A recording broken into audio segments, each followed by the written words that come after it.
Dear students, നമ്മൾ development ബാങ്ക്സിനെ കുറിച്ച് അല്ലെങ്കിൽ ഇൻഡസ്ട്രിയൽ ബാങ്ക്സിനെ കുറിച്ചിട്ടാണ് എന്ത് ചെയ്യുന്നത് ഡിസ്കസ് ചെയ്തുകൊണ്ടിരിക്കുന്നത് അല്ലേ. നമുക്ക് മറ്റൊരു ഡെവലപ്മെൻറ്റ് ബാങ്ക് നോക്കാം. Industrial development bank of India. നമ്മൾ കഴിഞ്ഞ ക്ലാസ്സിൽ small industries development bank of India SIDBI പഠിച്ചു അല്ലേ. സിഡ്ബി ഏതിൻ്റെ സബ്സിഡിയറിയാണ്? IDBIൻ്റെ ഇൻഡസ്ട്രിയൽ ഡെവലപ്മെൻറ്റ് ബാങ്ക് ഓഫ് ഇന്ത്യയുടെ സബ്സിഡിയറി ആണ് small industries development bank of India. ഇനി നമ്മൾ നോക്കാൻ പോകുന്നത് സിഡ്ബിയുടെ ഹോൾഡിംഗ് കമ്പനി ആയിട്ടുള്ള IDBIനെ കുറിച്ചിട്ടാണ്. നോക്കാം. It was established in July 1964. 1964 ജൂലൈയിലാണ് ഏത് എസ്റ്റാബ്ലിഷ് ചെയ്തത്? IDBI എസ്റ്റാബ്ലിഷ് ചെയ്തത്. ഡേറ്റ് ഓർമ്മിക്കണം. Under IDBI act 1964 IDBI industrial development bank of India എന്ന് പറയുന്ന ഒരു ആക്ട് 1964 പാസ്സാക്കിക്കൊണ്ടാണ് ഇത് തുടങ്ങിയത്? IDBI തുടങ്ങിയത്. എന്നിട്ട് പറയാണ് as a wholly owned subsidiary of reserve bank of India. IDBI ഏതിൻ്റെ സബ്സിഡറിയാണ്? റിസർവ് ബാങ്ക് ഓഫ് ഇന്ത്യയുടെ സബ്സിഡറി ആയിരുന്നു ആദ്യം 1964. എന്നാൽ 1976 ആയപ്പോൾ it was delinked from RBI and emerged as an independent organisation. RBIയിൽ നിന്നും ഡീലിങ്ക് ചെയ്തു. എന്നിട്ട് എന്ത് ചെയ്തു? അവരൊരു സെപ്പറേറ്റ് ഓർഗനൈസേഷൻ അല്ലെങ്കിൽ ഒരു ഇൻഡിപെൻഡൻറ്റ് ഓർഗനൈസേഷനായി മാറിയത് IDBI. ഇതാണ് പറയുന്നത്. എന്നിട്ട് പറയാണ് it has an apex institution in the area of development banking. അപ്പോൾ ഡെവലപ്മെൻറ്റ് ബാങ്കിൻ്റെ അപ്പെക്സ് ഇൻസ്റ്റിറ്റ്യൂഷൻ ഏതാണെന്ന് ചോദിച്ചു കഴിഞ്ഞാൽ ഏതാണ് ആൻസർ? IDBI ആണ്. അപ്പോൾ IDBI ഏത് വർഷമാണ്? ജൂലൈ 1964 സ്റ്റാർട്ട് ചെയ്തിട്ടുള്ള സ്ഥാപനമാണ് ഏത്? Industrial development bank of India. Industrial ആണ്, എന്നാൽ സ്മാൾ ഇൻഡസ്ട്രീസ് ആണ്. അത് രണ്ടും മെൻഷൻ ചെയ്ത് തന്നെ പഠിക്കുക. സ്മാൾ ഇൻഡസ്ട്രീസ് ആണ്, എന്നാൽ industrial development bank of India ആണ്. സിഡ്ബി ആണെങ്കിൽ small industries development bank of India ആണ്. അപ്പോൾ 1964 ജൂലൈ സ്റ്റാർട്ട് ചെയ്തിട്ടുള്ള IDBI ഏതിൻ്റെ സബ്സിഡറി ആണ്? റിസർവ് ബാങ്ക് ഓഫ് ഇന്ത്യയുടെ സബ്സിഡറി ആയിരുന്നു അല്ലേ. എന്നിട്ട് പറഞ്ഞു ഏത് ആക്ട് പ്രകാരമാണ് ഇത് പാസ്സാക്കിയത്? IDBI ആക്ട് പ്രകാരം തന്നെയാണ് ഇത് തുടങ്ങിയത്. IDBI തുടങ്ങിയിട്ടുള്ളത് 1976 it was delinked from RBI and emerged as an independent organisation. എന്നിട്ട് എന്തായി? ഒരു ഇൻഡിപെൻഡൻറ്റ് ഓർഗനൈസേഷനായി മാറി. It has an apex institution in the area of development banking. Development ബാങ്കിങ്ങിലെ ഒരു അപ്പെക്സ് ഇൻസ്റ്റിറ്റ്യൂഷനായിട്ട് പ്രവർത്തിക്കുന്ന സ്ഥാപനമാണ് ഏത്? IDBI. ഓക്കെ, ഇനി ഇതിന് ചില ഫങ്ഷൻസ് ഉണ്ട്. അതായതൊക്കെയാണ് നമുക്ക് നോക്കാം. ഒന്നാമത്തെ ഫംഗ്ഷൻ നോക്കാം. It coordinates the functions and operations of all the financial institutions including IFCI, ICICI etcetera. നമ്മൾ IFCI പഠിച്ചു അല്ലേ, industrial finance corporation of India. Industrial credit and investment corporation of India ICICI പഠിച്ചു അല്ലേ. പിന്നെ സിഡ്ബി പഠിച്ചു. അങ്ങനെ ഇവരെല്ലാം ചെയ്യുന്ന ആക്ടിവിറ്റീസ് അതല്ലെങ്കിൽ മറ്റുള്ള ഫിനാൻഷ്യൽ ഇൻസ്റ്റിറ്റ്യൂഷൻസ് എല്ലാം ചെയ്യുന്ന ഫങ്ഷൻസും ഓപ്പറേഷൻസിനെയെല്ലാം കോർഡിനേറ്റ് ചെയ്യുക എന്നുള്ള ഒരു ഉദ്ദേശമാണ്, ഒരു ഫംഗ്ഷനാണ് ആർക്കുള്ളത്? IDBIക്കുള്ളത്. ഒന്നാമത്തെ പോയിന്റ് പറയുന്നത് it coordinates the functions and operations of all the financial institutions including IFCI, ICICI etcetera. IFCI, ICICI പോലുള്ള മറ്റുള്ള ഫിനാൻഷ്യൽ ഇൻസ്റ്റിറ്റ്യൂഷൻസ് ചെയ്യുന്ന ഫങ്ഷൻസും ഓപ്പറേഷൻസും കോർഡിനേറ്റ് ചെയ്ത് കൊണ്ടുപോകുക. അതായത് ഒരാൾ ചെയ്യുന്ന അതേ ആക്ടിവിറ്റി മറ്റാളുകൾ ചെയ്യുന്നുണ്ട്, അവർ ഓരോ തലങ്ങളാക്കി മാറ്റണം അല്ലേ. അവർക്ക് ഓരോന്നിനും ഓരോ സ്പെഷ്യലൈസേഷൻ കൊടുത്തുകൊണ്ട് അത്തരത്തിൽ അവർ ചെയ്യുന്ന ഫങ്ഷൻസും ഓപ്പറേഷൻസും കോർഡിനേറ്റ് ചെയ്യുന്ന ഫങ്ഷനാണ് ആർക്കുള്ളത്? IDBIക്ക് ഉള്ളത്. ഓക്കെ, അപ്പോൾ എന്താണ്? മറ്റുള്ള ഫിനാൻഷ്യൽ ഇൻസ്റ്റിറ്റ്യൂഷൻസ് ചെയ്യുന്ന ഫങ്ഷൻസും ഓപ്പറേഷൻസും കോർഡിനേറ്റ് ചെയ്യുക. രണ്ടാമത്തത് provide term loans. Term loans എന്ന് പറഞ്ഞു കഴിഞ്ഞാൽ ലോങ് ടേം ലോൺസിനെയാണ് ടേം ലോൺസ് എന്ന് പറയാം. ഷോർട്ട് ടേം ആണെങ്കിൽ ഷോർട്ട് ടേം എന്ന് പറയും, മീഡിയം ടേം ആണെങ്കിൽ മീഡിയം ടേം തന്നെ പറയും. എന്നാൽ ടേം ലോൺസ് എന്ന് പറഞ്ഞു കഴിഞ്ഞാൽ എന്താണ്? ലോങ് ടേം ലോൺസ് തന്നെയാണ്. Both rupee and foreign currency. Indian കറൻസിയിലും കൊടുക്കുന്നുണ്ട് ലോണ്, ഫോറിൻ കറൻസിയിലും ലോൺ കൊടുക്കുന്നുണ്ട്. ഏത്? IDBI. ഇപ്പോൾ അതാണ് പറയുന്നത് provide term loans both rupee and foreign currency. മൂന്നാമത്തത് provide soft loan for modernisation of business undertaking. Business അണ്ടർടേക്കിങ്ങിന്റെ മോഡേണൈസേഷന് വേണ്ടിയിട്ട്. മോഡേണൈസേഷൻ എന്ന് പറഞ്ഞു കഴിഞ്ഞാൽ നമ്മുടെ ബിസിനസ് യൂണിറ്റ് ഇപ്പോൾ എങ്ങനെയാണുള്ളത് അതിനെ മറ്റു രൂപത്തിലേക്കാക്കി മാറ്റാൻ വേണ്ടിയിട്ട് ലോൺ പ്രൊവൈഡ് ചെയ്യുന്ന സ്ഥാപനമാണ് ഇത് IDBI. Provide soft loan for modernisation of business undertaking. Business അണ്ടർടേക്കിങ്ങിന്റെ മോഡേണൈസേഷന് വേണ്ടിയിട്ട് എന്ത് ചെയ്യുന്നുണ്ട്? സോഫ്റ്റ് ലോൺ പ്രൊവൈഡ് ചെയ്യുന്നുണ്ട്. Next one underwriting and subscription of shares and debentures of companies. Companies issue ചെയ്യുന്ന ഷെയറും ഡിബഞ്ചറും എല്ലാം ആര് സബ്സ്ക്രൈബ് ചെയ്യുന്നുണ്ട്? ഇവര് സബ്സ്ക്രൈബ് ചെയ്യുന്നുണ്ട്. ആര്? IDBI. എന്ത് ചെയ്യാം? കമ്പനീസ് ഇഷ്യൂ ചെയ്യുന്ന ഷെയറൊക്കെ ആര് വാങ്ങിക്കും? IDBI വാങ്ങിക്കും. അതോടൊപ്പം തന്നെ അണ്ടർറൈറ്റിംഗ് വേറെ ആരും വാങ്ങിയിട്ടില്ല എന്നുണ്ടെങ്കിൽ ആര് വാങ്ങി വിൽക്കും? IDBI വാങ്ങിയിട്ട് എന്ത് ചെയ്യും? അത് മറ്റുള്ള ആളുകൾക്ക് വിൽക്കും. അത്തരത്തിലുള്ള കാര്യങ്ങളൊക്കെ ആര് ചെയ്യുന്നുണ്ട്? IDBI ചെയ്യുന്നുണ്ട്. Rating and subscription of shares and debentures of companies. Next point provide seed capital assistance. ഇത് സീഡ് ക്യാപിറ്റൽ അസിസ്റ്റൻസ് എന്ന് പറയുന്നത് അതായത് ഒരു പുതിയ സംരംഭം തുടങ്ങാൻ വേണ്ടിയിട്ട് വരുന്ന ക്യാപിറ്റലാണെന്ന് പറയാം സീഡ് ക്യാപിറ്റൽ അസിസ്റ്റൻസ്. വിത്താണ് അല്ലേ? അങ്ങനെയും തുടങ്ങാൻ വേണ്ടിയിട്ട് വരുന്ന ക്യാപിറ്റൽ ആർക്ക് പ്രൊവൈഡ് ചെയ്യുന്നുണ്ട്?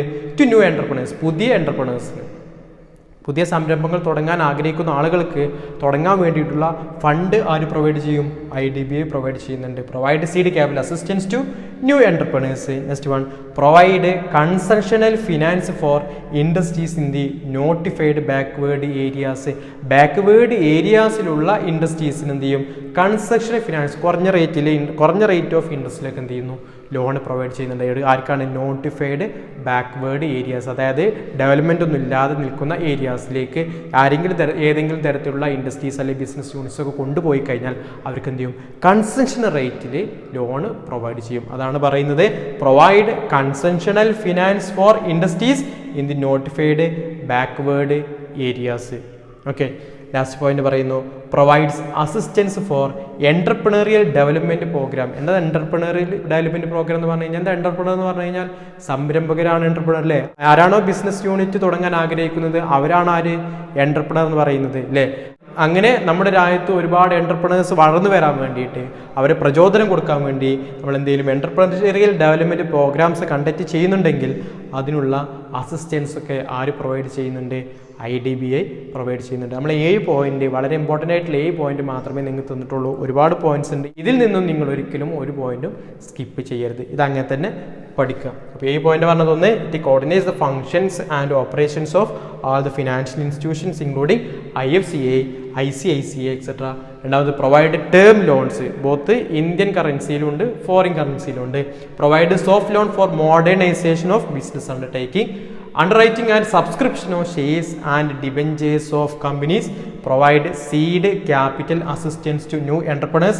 Provide concessional finance for industries in notified backward areas. Next one, provide assistance for entrepreneurial development program. Okay. ഇനി നമുക്ക് പഠിക്കാനുള്ള മറ്റൊരു ഇൻഡസ്ട്രിയൽ ബാങ്കാണ് industrial investment bank of India limited അല്ലെങ്കിൽ IIBI. Industrial investment bank of India limited. നോക്കാം.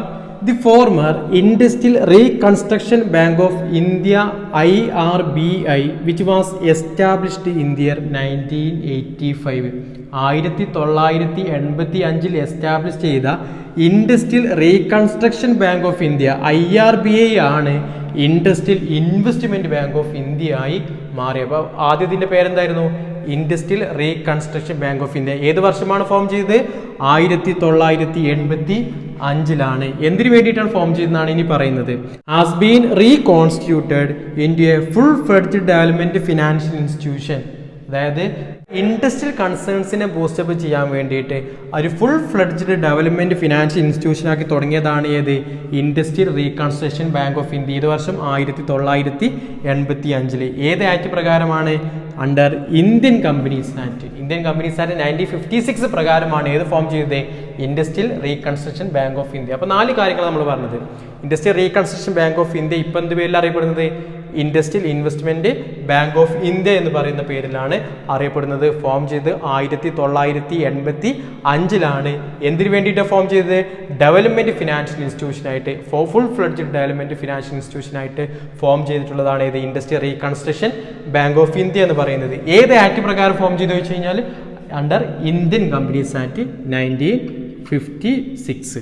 Okay, എന്നിട്ട് പറയാണ് in March 1997 അതായത് 12 വർഷങ്ങൾക്ക് ശേഷം the entire assets and liabilities of IRBI industrial reconstruction bank of ഇന്ത്യയുടെ എല്ലാ അസറ്റ്സും was transferred into new company called industrial investment bank of India. 1997 മാർച്ചിൽ ഇൻഡസ്ട്രിയൽ റീകൺസ്ട്രക്ഷൻ ബാങ്ക് ഓഫ് ഇന്ത്യയുടെ എല്ലാ അസറ്റ്സ് ആൻഡ് ലയബിലിറ്റീസും ഒരു പുതിയ കമ്പനിയിലേക്ക് ട്രാൻസ്ഫർ ചെയ്യുകയും ആ കമ്പനിക്ക് എന്ത് പേരിട്ടു?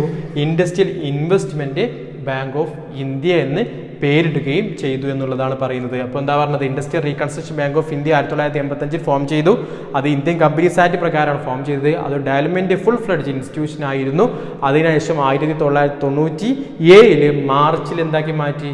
അതിനെ industrial investment bank of India ആക്കി മാറ്റി. എന്നിട്ട് പറയാണ് now it is A 100% government of India owned financial institution. ഇപ്പോൾ ഇത് ഗവൺമെൻറ് ആണ് ഇതിൻ്റെ മുഴുവൻ ഷെയറും വാങ്ങിയിട്ടുള്ളത്. 100% ഷെയറും വാങ്ങിയിട്ടുള്ളത് ആരാണ്? ഗവൺമെൻറ് ആണ്. അതുകൊണ്ട് എന്തായി? It is A 100% government of India owned financial institution ആണ്.